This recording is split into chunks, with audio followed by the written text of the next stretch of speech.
Ladies and gentlemen, good evening. William Samoei Arap Ruto and the entire Kenya Kwanza brigades are in panic and they are worried. Raila Odinga's rally today in Kisii has actually shocked them because they never imagined that the rally would receive the kind of reception it received today. In this video, I want us to do a critical analysis of Raila Odinga's rally in Kisii. Before we do that, for those who are watching this channel for the first time, please take a second or two, click that subscribe button. And to the subscribers, I want to continue thanking you guys for your continued support. And by the way, I have some good news for you, and I'm going to let it out shortly. Now, I want us to do this analysis of Raila Odinga's rally in Kisii. First of all, I want us to begin by looking at the reception. How was Raila Odinga received in Kisii? Raila Odinga was received in Kisii in a massive way. Personally, I never thought that Raila Odinga was going to get that kind of reception in Kisii today. Because if you've been following the events and this particular rally in Kisii, it was postponed on Monday. And James Ongwae actually wrote a letter warning Raila Odinga and the group not to step in Kisii. And of course, you all remember that William Ruto was also keen on this particular Kisii rally. Because remember, William Ruto has been holding rallies and the reception has not been good. When they held the rally in Nakuru, was it last weekend? The reception was low.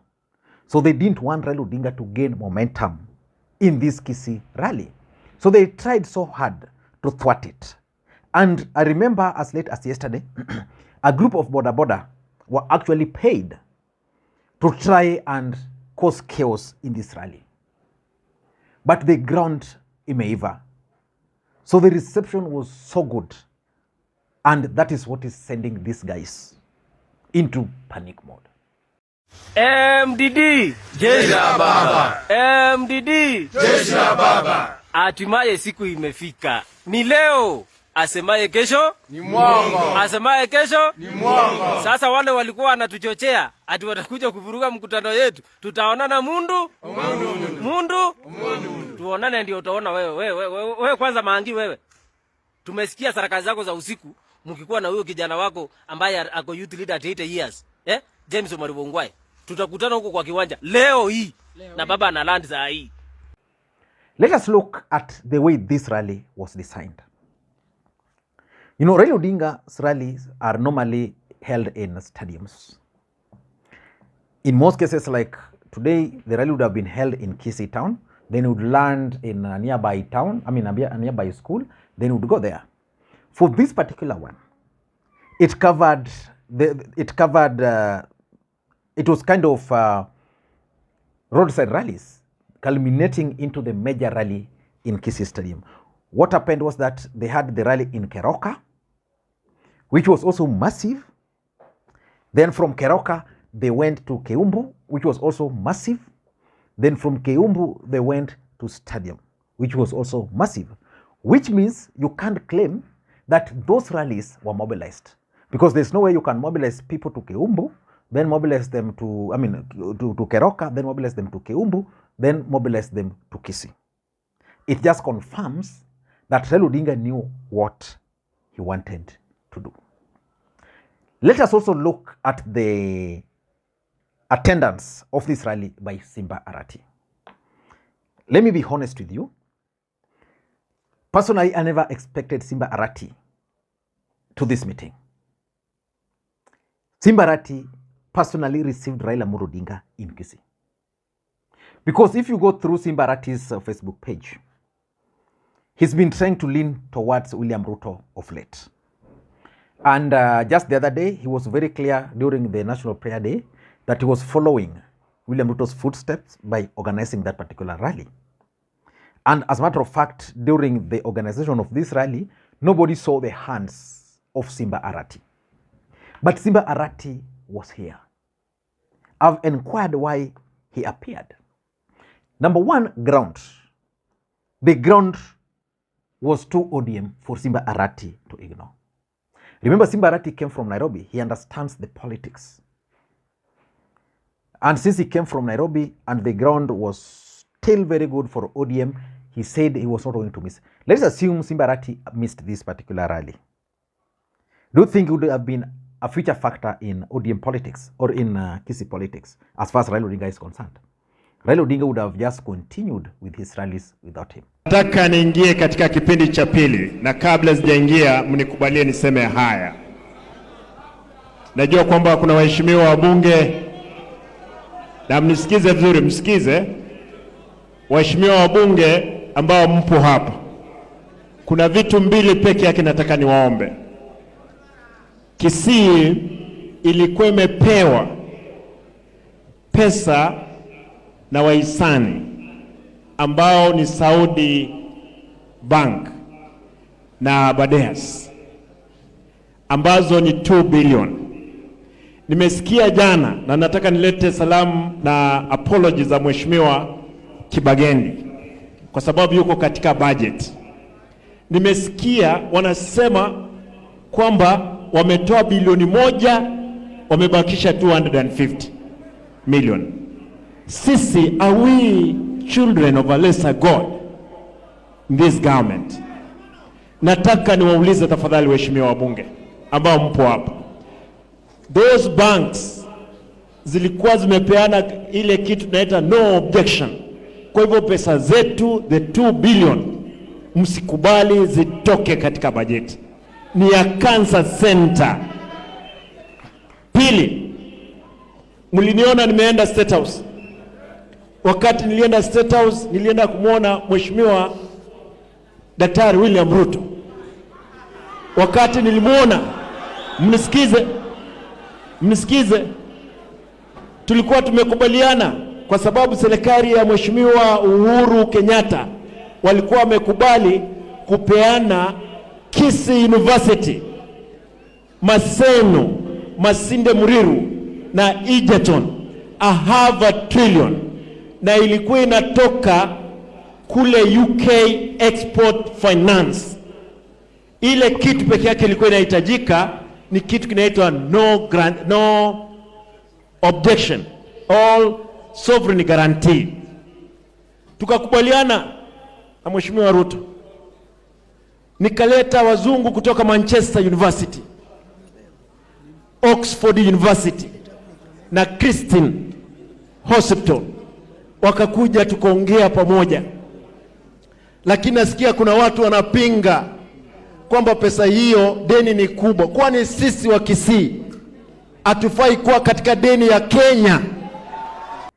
So Simba Arati attended this meeting because the ground demanded his presence. The second reason why Arati attended this meeting is basically Fred Matiang'i factor. You know, when the government raided the home of Matiang'i, no leader from the Kisii region spoke against it. Senior, I'm talking of. Watu si wajinga bwana. Mwisho, swala la Mheshimiwa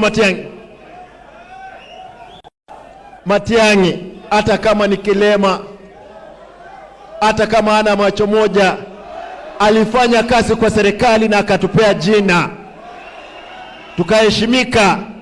Tunaomba tafadhali serikali, kama mko na shida na Matiang'i, ita yeye. Hakukuwa mtu hivi, alikuwa ni waziri wa usalama.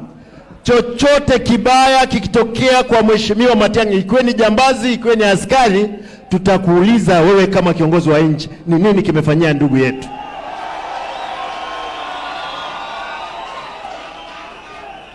Na wanaume na wanawake wanazaliwa mara moja, wanakufa mara moja. Kifo ni kifo, lakini wacha tupate haki mbele ya Mungu.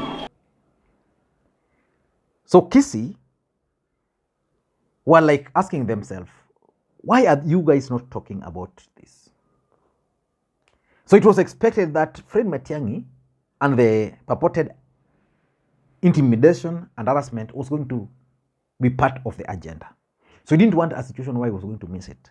So basically Simba Arati took advantage of Fred Matiang'i's arrest to advance his politics.